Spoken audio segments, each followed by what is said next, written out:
Vie spirituelle, par téléphone, chat et email, présente. Sud Radio, à votre écoute, 16h-17h, Alexandre Delovan.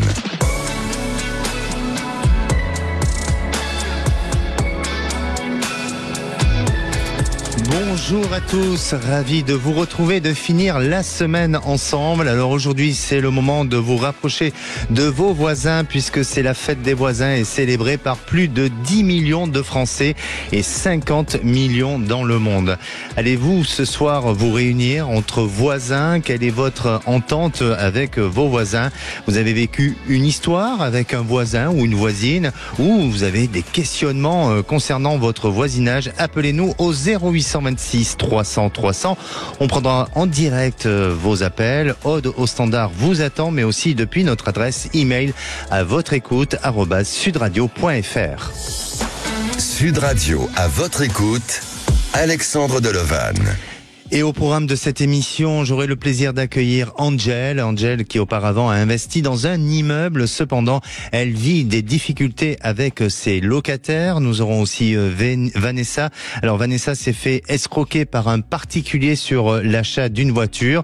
Et Nathalie qui travaille avec une personne machiavélique. Et bien entendu, nous aurons d'autres auditeurs que nous prendrons en direct et durant l'émission.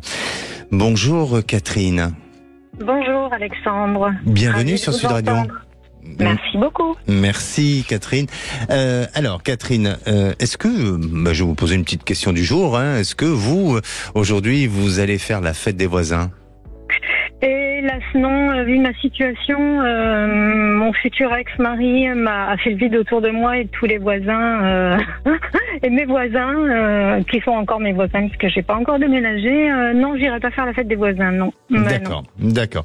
Vous avez déjà participé à une des fêtes des voisins ? Oui. Vous savez qu'en France, ça fait la 25e année. Oui. Et vous avez apprécié ?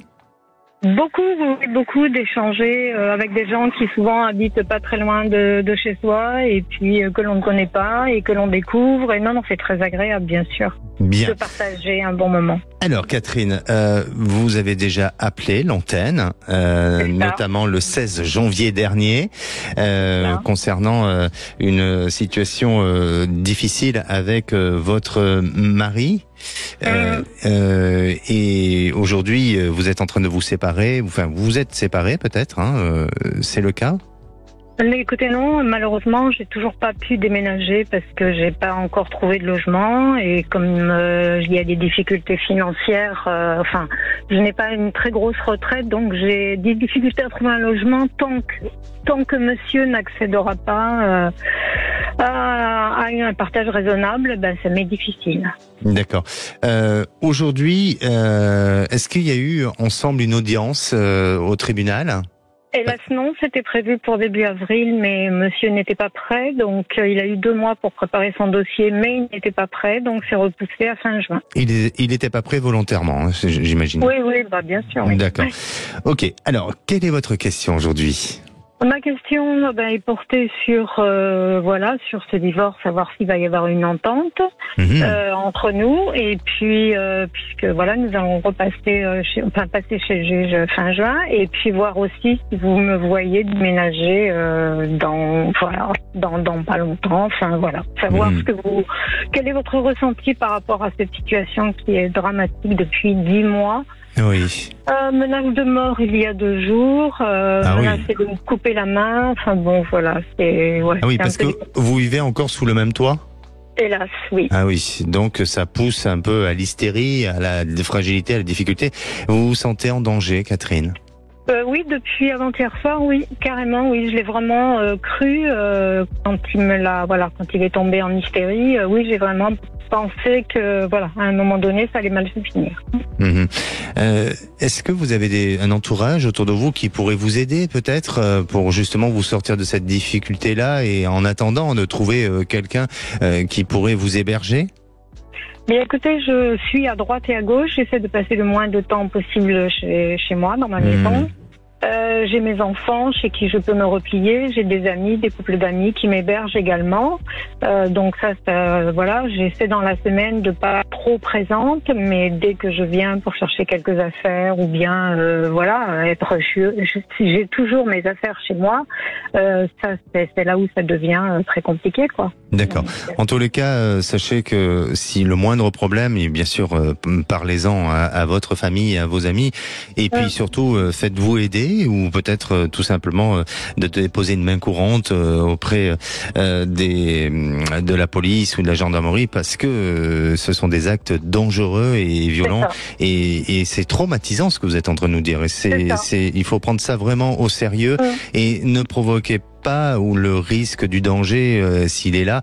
Donc mettez des limites à tout ça pour éviter justement à un moment donné que les choses s'enveniment et deviennent trop difficiles pour vous. Alors vous allez penser à votre situation et surtout au futur de tout ça, et vous allez me donner une couleur, s'il vous plaît. Oui, le blanc. Le blanc, d'accord. Alors, bon, effectivement, le blanc, on enlève toute possibilité de couleur. Donc, à la fois, ce sont toutes les couleurs, et à la fois, il s'est absorbé, ou en tous les cas, c'est le blanc qui peut très bien rassembler toutes ces couleurs. Mais aujourd'hui, et en ce qui vous concerne, pour moi, il y a encore des doutes, il y a encore des hésitations dans peut-être la manière de négocier ensemble, la manière de discuter, de trouver des arrangements, et effectivement son attitude, son comportement semble ressortir comme une attitude parfois où ça manque de confiance et ça manque aussi de certitude sur l'avenir. Alors vous allez arriver à pouvoir vous séparer, divorcer, et puis aussi à être dans cette notion de partage de biens. Ça va demander un petit peu de temps, mais pour moi, on dirait que quand même sur la période du mois de juin, les choses se positionnent, et courant de cet été, vous êtes amené à avoir une transformation et un changement. En attendant, je vous sens pas rester dans cette habitation et cohabiter avec lui. Je vous sens prendre une décision, partir et être accueilli ou hébergé près d'une personne, peut-être d'un entourage familial, tout simplement. Et ça va vous permettre de donner de la force. Et il y a une avocate. Est-ce que c'est de votre côté, c'est la femme ou... Des deux côtés. Ah, d'accord. Alors, d'accord, parce que je sens le côté féminin au niveau justice. Donc, il y a une avocate qui va bien défendre. Est-ce que la vôtre a des cheveux plutôt longs? Oui, ça oui. D'accord. Alors, écoutez, elle va bien défendre le dossier, et sûrement par rapport à son attitude, son comportement, ça pourra que donner de la force, et ça va renforcer votre dossier à vous. D'accord? D'accord, entendu, parfait. Allez, courage, et surtout ne prenez pas trop de risques. Soyez prudente quand même. Oui, c'est gentil. Prenez soin de vous. Merci de vos encouragements. Merci Alexandre. Merci Catherine. Et nous, on se retrouve dans quelques minutes avec Vanessa. Alors Vanessa, pardon, ça fait 2 fois que j'écorche. J'ai ma réalisatrice Marie qui me regarde et qui me sourit en me disant oui, c'est comme ça. Allez, Vanessa s'est fait escroquer sur l'achat d'un véhicule d'un particulier, et en attendant, c'est un voisin qui lui prête sa voiture, qu'il n'utilise pas bien sûr pour l'instant, pour qu'elle puisse se rendre à son travail. Alors je rappelle que la solidarité entre voisins est importante, et profitez justement de cette fête des voisins de ce soir pour créer de nouveaux liens si vous en avez la possibilité. On en parle juste après. Sud Radio, à votre écoute, 16h-17h, Alexandre Delevanne. Et de retour sur Sud Radio, merci d'être à l'écoute de votre émission, et c'est le moment pour vous, chers auditeurs, de poser toutes vos questions au 0826 300 300. Aude et Zach au standard vous attendent. Et avant de retrouver ma prochaine auditrice Vanessa, c'est le moment du saviez-vous. Selon un sondage d'Epaneo Flash en mai 2024, écoutez bien, 93% ont de bonnes relations avec leurs voisins, dont 72% 12% ont déjà noué des liens d'amitié. Tout de même, 44% des Français se forcent à dire bonjour à leurs voisins et 15% attendent derrière leur porte avant de sortir pour éviter leurs voisins et 10% ont eu une aventure avec leurs voisins ou leurs voisines. Et vous, est-ce que vous avez eu déjà une aventure avec votre voisin ou votre voisine? Quelle a été votre expérience à ce sujet? N'hésitez pas à poster vos témoignages sur le groupe À votre écoute sur Facebook. Et à présent, j'accueille Vanessa. Bonjour Vanessa. Bonjour Alexandre. Bienvenue sur Sud Radio, pardon. C'est la fin de la semaine, hein, désolé. Oui. Vanessa, juste une petite question indiscrète et désolé de vous la poser, mais vous avez déjà eu une expérience avec un voisin? Non, mais c'est pas faute qu'on me le propose. J'aime Plus ou bien. moins. J'aime bien, c'est pas faute qu'on vous le propose. Et pourquoi vous refusez alors?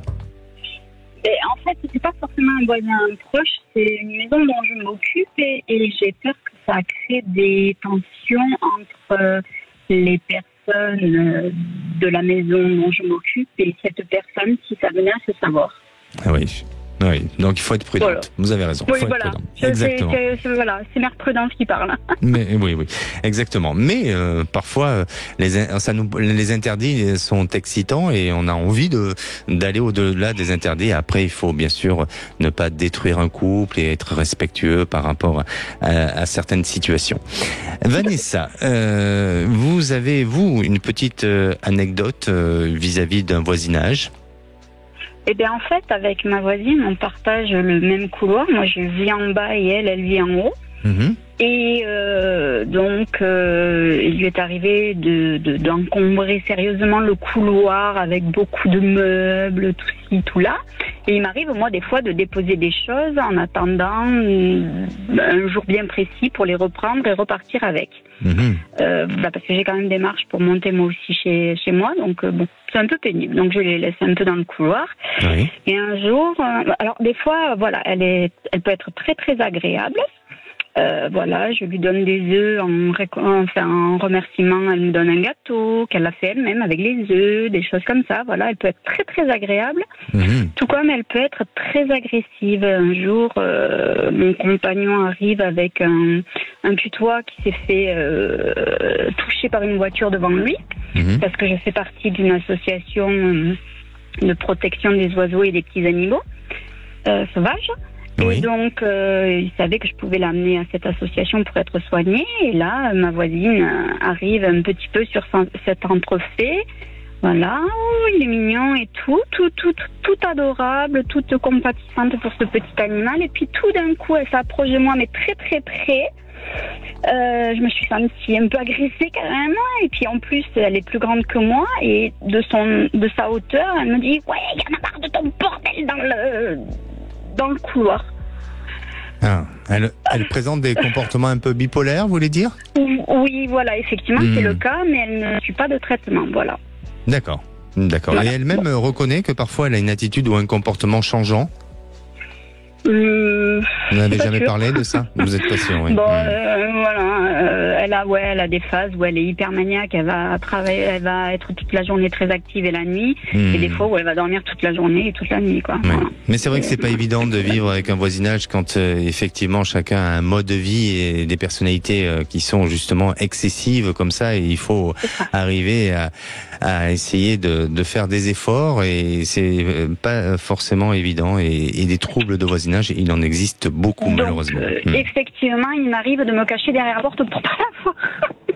Comme vous disiez tout à l'heure. Alors, sincèrement, par expérience, moi je l'ai déjà fait. Hein. Quand on dit que 15%, oui, voilà. Pour ceux qui ont vécu déjà dans un appartement, je pense que pour moi, je pense que c'est plus que 15%, parce que je l'ai déjà fait, et je pense que beaucoup ont pu le faire d'entre nous quand même. Je pense. Oui.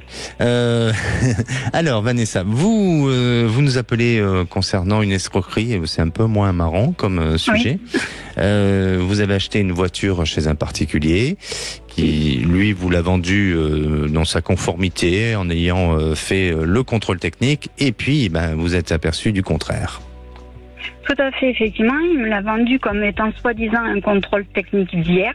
Effectivement, il me montre une feuille et il n'y a rien de marqué dessus. Alors, je suis pas douée, hein, mais en fait, c'était quand je suis allée, du coup, voyant quand même pas mal de défauts, ne comprenant pas qu'ils ne soient pas marqués, ne serait-ce que dans des défauts mineurs, ne sachant pas à quelle catégorie ils avaient exactement. Bon.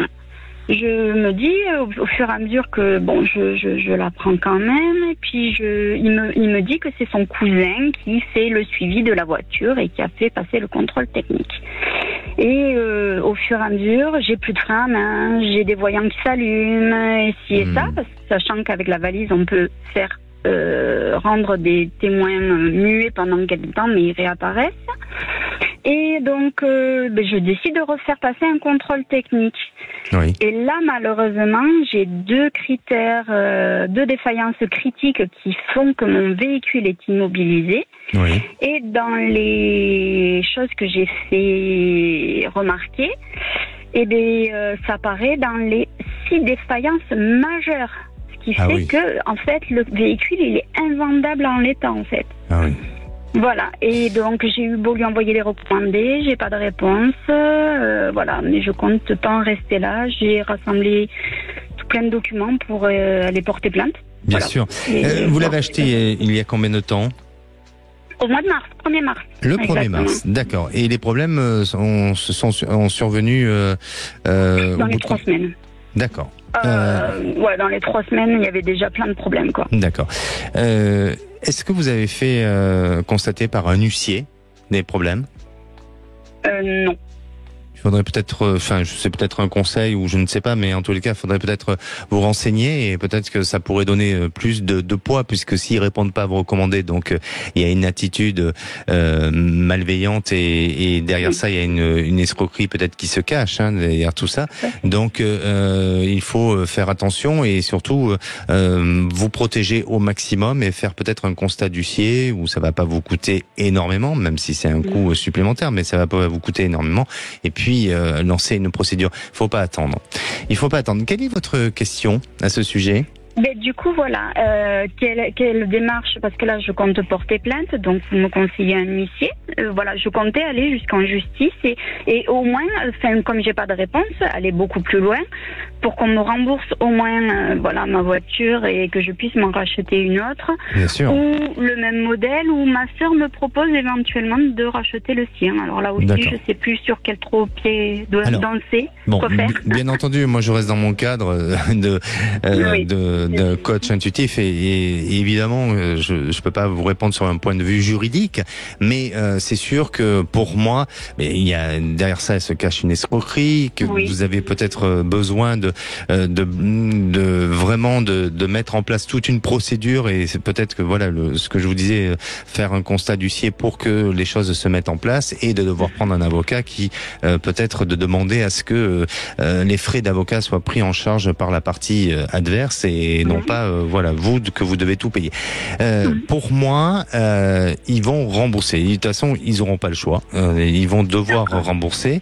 Donc après, à vous de bien vous protéger quand même, Vanessa, parce que je vous sens assez sympathique, assez souple, et à vous de vous protéger que ce remboursement soit bien, soit un chèque de banque ou un remboursement vraiment concret et non pas de possibilité de trouver comme ça des arrangements à l'amiable. Et oui, effectivement, je vous sens à pouvoir faire l'acquisition d'une autre voiture et par le biais d'une autre personne. Alors est-ce que c'est par le biais de votre sœur ? C'est pas impossible, mais pour moi, il faut régler et ce problème peut se régler d'ici 1 mois et demi, grand maximum. Oh là, vous me rassurez là, c'est cool. Mais il faut y aller à fond. Hein. Ouais, là, je vais pas lâcher prise. Ne lâchez pas. Un vrai pitbull. Il faut, c'est important.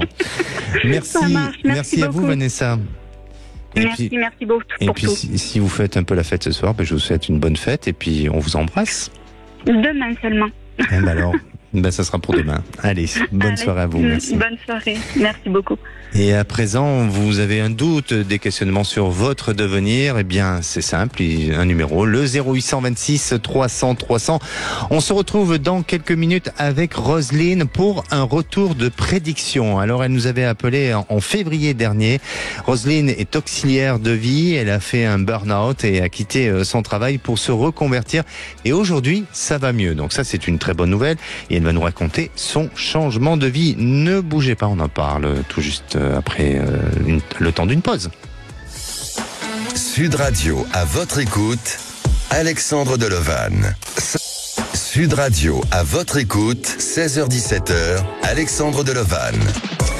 Et bienvenue à tous ceux qui nous rejoignent. Je rappelle que nous sommes en direct. Si vous avez vécu une escroquerie ou tout simplement vous êtes dans une solidarité entre voisinage comme le vit et l'a vécu notre précédente auditrice Vanessa, appelez-nous au 0826 300 300.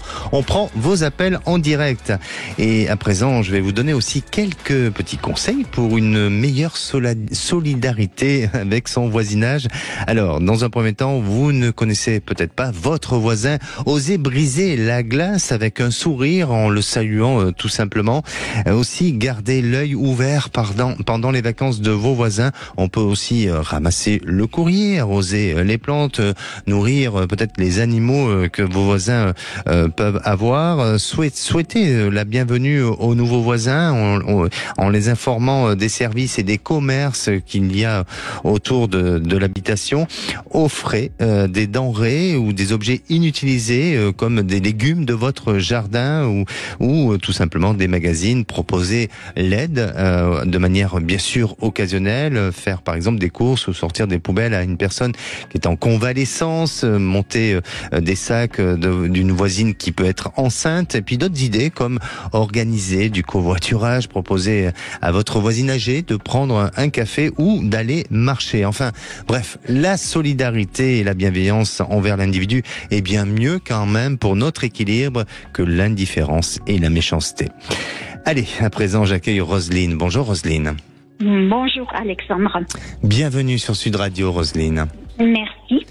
Alors Roselyne, vous nous avez déjà appelé auparavant. Et donc vous étiez dans une période ou dans une volonté de changer, d'être dans une reconversion professionnelle. Oui, tout à fait. Voilà. Et racontez-nous un petit peu au moment où vous nous avez appelé et de ce qui s'est passé depuis et ce que je vous avais dit aussi.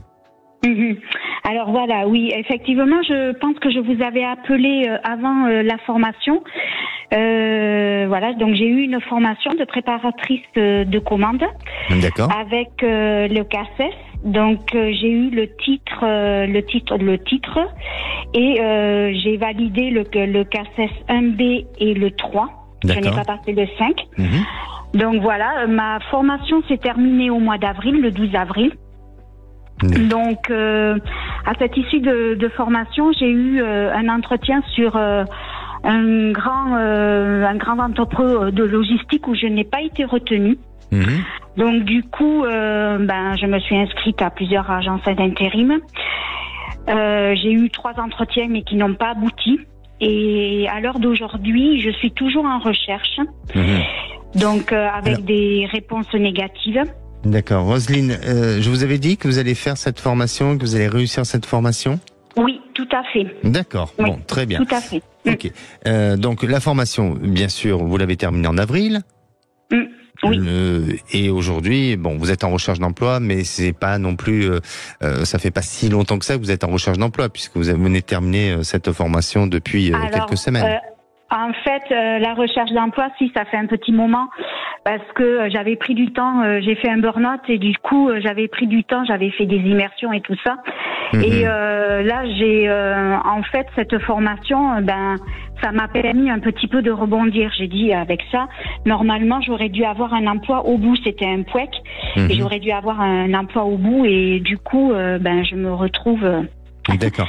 Sans rien. Mais il fallait l'aboutissement peut-être de cette formation pour pouvoir aujourd'hui concrétiser cette recherche ou affiner la recherche d'emploi dans le secteur que vous souhaitez peut-être, non? Alors voilà, cette formation, en fait, elle a duré 1 mois et demi et ça m'a permis de passer mes CACES, disons, un petit peu tranquillement, sans avoir la pression de le passer, par exemple, en 3 jours. D'accord. Okay. Mais le souci, c'est que aujourd'hui, voilà, j'ai des entretiens, j'attends une réponse qui ne vient pas et j'ai été contactée par une agence qui s'occupe du service à la personne, qui n'est pas très loin de chez moi, en tant qu'auxiliaire de vie. Seulement, alors moi je travaillais à domicile et là c'est une maison partagée. D'accord. Voilà. Et vous n'êtes pas forcément emballé d'aller dans ce genre d'activité, j'imagine? Alors voilà. Alors le souci, c'est que je suis entre deux. Je ne sais pas si je dois continuer dans ma reconversion parce que bon là ça fait 1 mois et demi et un peu plus d'1 mois et je n'ai rien. Et là, en fait, j'ai eu un entretien. Je suis allée visiter la maison, les maisons et ça a l'air assez intéressant. Maintenant, je me dis est-ce que je vais pas retomber dans le même système? Alors je ne pense pas. Parce que vous avez les souvenirs du burn-out et vous avez peur de ça. Effectivement. Alors, Roselyne, pour moi, de ce que je ressens, et même si je crois que forcément vous êtes pleine de bonne volonté et que vous donnez cette envie à l'emploi, à travailler, mais peut-être qu'aujourd'hui, vous avez quel âge? J'ai 54 ans. Voilà, bon, il y a l'âge aussi, et ça on peut pas l'ignorer, et on est obligé de le prendre en considération un petit peu.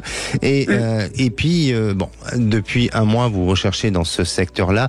À la fois c'est peut-être, alors oui, vous êtes peut-être un peu impatiente, mais à la fois pour vous il y a une échéance, donc c'est long, et puis aussi dans le secteur que vous recherchez, eh bien il va falloir patienter encore un petit peu, parce que je vous sens avoir l'opportunité de pouvoir trouver un travail, un emploi qui correspond à votre recherche, mais pas pour tout de suite. Et en attendant, il va falloir faire un travail qui ne vous correspond pas trop, qui ne vous convient pas trop, le temps de trouver ce qui va pouvoir vous épanouir plus tard, et notamment dans votre recherche actuelle. Mais pour moi, ça sera pas avant l'automne 2024. Donc, entre cette période de maintenant et automne 2024, est-ce que vous avez ce temps, est-ce que ce temps est suffisant pour attendre ou pas? Moi, je crois pas, et vous serez amené à devoir accepter un travail qui vous permettra de travailler tout simplement pour éviter de vous retrouver dans une difficulté financière et économique. D'accord? Alors du coup, oui, parce qu'effectivement, moi j'ai le chômage qui va arrêter au mois de septembre. Et donc j'ai là en préparatrice des commandes, il faut que j'attende juillet, mais je ne suis pas sûre d'avoir un poste. Bon, là j'en attends un. Et du coup, est-ce que vous croyez, parce que là par rapport à l'entretien que j'ai eu en tant qu'auxiliaire de vie, on me propose un CDD. Pour de combien de temps? Alors de 1 mois, j'ai proposé un CDI, un CDD. Après, non, Roselyne, excusez-moi, parce que le temps est un peu écourté et on a d'autres auditeurs à prendre après vous. Je suis désolé, mais Roselyne, peut-être que effectivement prenez cette offre 1 mois, donc ça peut permettre de pouvoir concilier les possibilités, en tous les cas, les besoins financiers et matériels, et puis ensuite de continuer cette recherche. Merci Roselyne, et puis n'hésitez pas à nous tenir au courant, et je vous souhaite une bonne fin de journée. Sud Radio, à votre écoute, Alexandre Delevanne. Et la parole est à Angel. Bonjour Angel. Bonjour Alexandre. Bienvenue sur Sud Radio, Angel. Merci. Alors, vous avez 59 ans, vous vous appelez de Poissy, vous êtes commercial. C'est ça. Et vous avez fait l'acquisition d'un immeuble, c'est ça? Ouais, c'est ça. J'ai effectivement fait l'acquisition. Enfin, j'ai fait un investissement immobilier il y a 2 ans de cela. Bon, l'idée c'était simplement de me constituer un revenu supplémentaire pour dans quelques années et puis laisser un patrimoine à mes enfants. Et donc j'ai emprunté à 100% auprès d'une banque en faisant le calcul que les loyers allaient me permettre de rembourser le crédit. Je pense que j'ai été très mal conseillée à l'époque, puisque l'agence qui a fait la vente, qui a pris en charge ensuite la location, a mis en place des locataires pas sérieux. Donc aujourd'hui, je me retrouve dans une situation extrêmement inconfortable, puisque je rembourse la banque et que les locataires ne me payent pas. Donc j'ai transféré... Pardonnez-moi, pour quelle raison ils ne payent pas? Parce qu'ils payent pas, donc parce qu'ils payent pas. D'accord. Et parce que voilà, parce qu'ils ont pas envie. Mais vous êtes passé par une agence. Ouais, je suis passée par une agence, mais comme je n'ai pas été peut-être très rigoureuse, et ça c'est de mon fait, je n'ai pas mis en place ce qu'il fallait, c'est-à-dire une assurance impayée, etc., etc. Donc ça a été mené avec beaucoup de légèreté. Peut-être de ma part, mais aussi de la part de l'agence. Donc j'ai transféré la gestion du dossier dans une agence beaucoup plus sérieuse qui reprend le tout en main. Donc il y a d'un côté des logements vides qui sont repris en main par l'agence, et de l'autre côté, j'ai 2 locataires, qui sont incorrects, enfin voilà. Et j'ai mis en place, malheureusement, j'ai été obligée de mettre en place huissier et bientôt ça sera peut-être tribunal, ce qui est quelque chose d'épouvantable, mais bon, c'est les seuls moyens qu'on a de permettre de rentrer, je dirais, de régulariser tout ça, puisque il faut quand même savoir que quand vous avez quelqu'un malheureusement qui ne paye pas le loyer, et même si vous payez la banque, à part utiliser la justice, il n'y a pas d'autre moyen, et que j'ai en plus donc 2 locataires indésirables qui en plus empêchent de louer le studio d'à côté, puisque ce sont des gens qui font des dégâts, etc., etc. Donc ma question, elle est très clairement: quand est-ce que tout ça va se régulariser? Est-ce que ça va se régulariser sans avoir besoin d'aller jusqu'au tribunal? Et est-ce que c'est à court terme? Voilà, moi j'aimerais, je pense que c'est possible, mais c'est à vous de me dire. Voilà, je vais vous le dire tout de suite, Angel. Pour moi, oui, effectivement, je pense qu'il y a moyen, il y a possibilité de pouvoir régulariser cette situation. Sur les 2 locataires, j'ai l'impression qu'il y en a un où ça peut se régulariser assez vite, et puis il y en a un autre où c'est un peu plus compliqué, où on est obligé presque de mettre en place une procédure d'expulsion. Il y a quelque chose de compliqué par rapport à ça. Mais l'agence que vous avez pour qui vous avez mandaté, elle va vraiment agir avec efficacité, elle va vraiment prendre les choses en main, et par contre moi je vous vois pas garder cet endroit, ce lieu, je vous sens vendre pour pouvoir refaire. Oui, je vous sens vendre pour pouvoir. Ah d'accord. Je vous sens vendre pour pouvoir refaire un autre investissement ailleurs, et avec un investissement sûr, et peut-être même dans une autre région ou dans un autre endroit. Alors est-ce que c'est pour faire du secondaire? Est-ce que c'est pour, voyez, mais il y a quelque chose d'autre dans votre projet qui va vous amener. Ah ben c'est ça, alors c'est parfait, c'est exactement génial. Mon projet, bravo, parce que là, voilà. Exactement, voilà. Et je pense que effectivement, aujourd'hui, j'imagine qu'il y a effectivement un des 2 locataires où je pressens que ça puisse se régler correctement. L'autre, je pense qu'effectivement, on risque d'aller loin. Merci beaucoup. Mais de rien. Et si ça peut se régler à court terme, j'en serais ravie. Je ferai de la pub pour cette bonne agence après. Voilà. Oui. Et puis vous pouvez aussi nous rappeler. Merci, Angel. Merci Alexandre. Merci à toute l'équipe. Au revoir. Et la parole est à Elisabeth. Bonjour Elisabeth. Oui, bonjour. Bienvenue sur Sud Radio. Merci. Alors, Elisabeth, vous avez 68 ans, vous vous appelez de Seine-et-Marne. Oui. Et aujourd'hui, vous êtes dans un questionnement concernant votre côté professionnel, c'est ça, hein? Non, par rapport à ma fille, en fait. Ah, c'est votre fille, pardonnez-moi. Oui, je vous en prie. Oui, exactement. Alors, racontez-nous un petit peu. Voilà, donc ma fille seule depuis longtemps. Elle a eu des aventures, des choses comme ça. Et ma question, c'est que elle a 45 ans maintenant. Ma question, c'était de savoir si si elle allait rencontrer quelqu'un, si vous voyez quelque chose, si elle va rester continuellement seule, ou si elle va finir par rencontrer quelqu'un. Je souhaite vraiment qu'elle rencontre l'homme de sa vie. Voilà. D'accord, Elisabeth. Alors, vous allez penser à votre fille, vous allez me donner une couleur, s'il vous plaît. Bleu. Alors, bleu plutôt foncé, plutôt clair? Plutôt clair. Juste quand même, parce que je me suis connecté sur son aspect professionnel, elle s'éclate dans son travail? Je sais pas, elle fait plein de petits boulots, elle n'arrive pas à trouver vraiment un travail qui la passionne. Oui, parce que je sens que à ce niveau-là, alors c'est très étrange, mais je dirais que le moment où elle va s'épanouir dans son travail, où elle va vraiment se réaliser, eh bien, elle va avoir aussi une stabilité sentimentale. Et je crois que c'est par le biais du travail où elle a une réalisation sentimentale.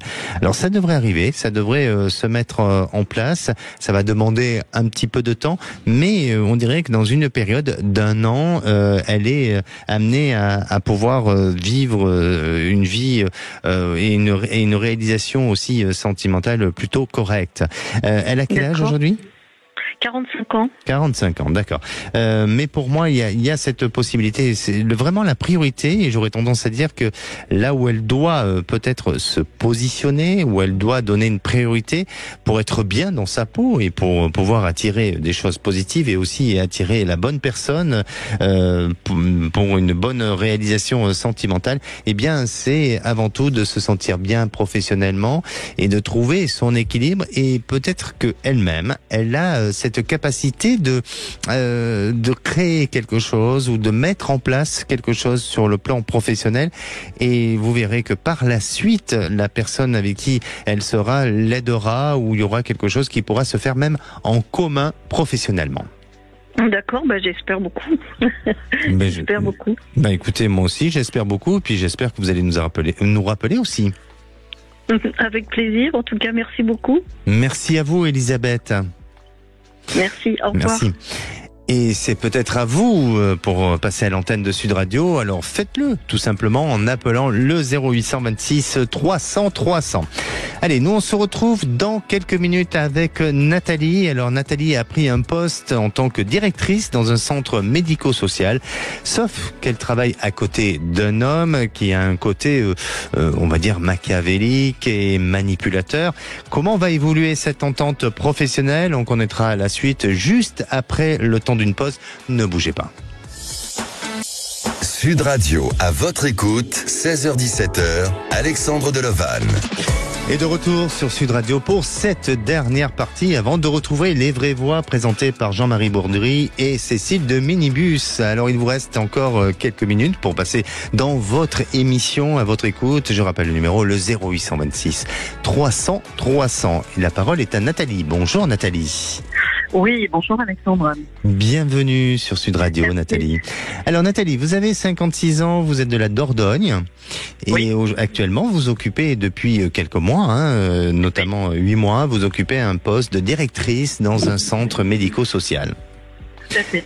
Alors, déjà, est-ce que vous êtes heureuse d'occuper ce poste-là Oui, très, oui, effectivement, c'est un métier qui me plaît beaucoup. Sauf que j'ai forcément changé d'équipe en intégrant cette structure. Et cette structure, en fait, c'est une équipe de jeunes. C'est très bien, c'est super. Sauf que j'ai une personne qui est un petit peu toxique au milieu de tout ça et qui malheureusement,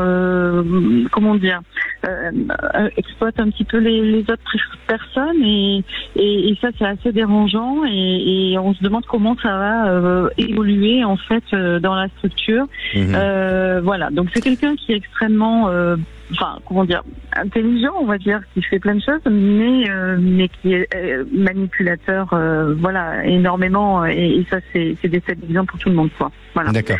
Est-ce que déjà, au niveau de son statut et au niveau de la hiérarchie, il est un poste en dessous de vous, au-dessus?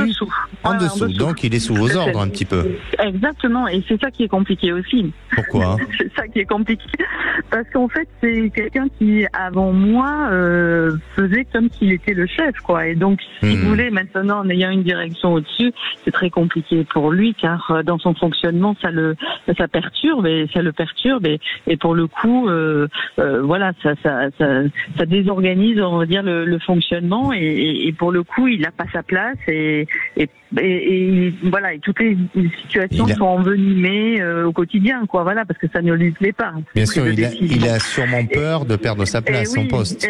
Effectivement. Effectivement. Ça. Alors, bon, j'ai pas de conseils et d'ordre à vous donner, Nathalie, mais vous êtes la directrice. À vous de peut-être de manager les choses et de faire en sorte de trouver une cohésion d'équipe au sein de votre structure pour que les choses se positionnent et non pas que ça affecte les autres personnes, le personnel de l'entreprise. Et pour moi, ça demande un véritable travail de management à nouveau et peut-être de restructurer les choses et de responsabilité aussi. Il faut le responsabiliser.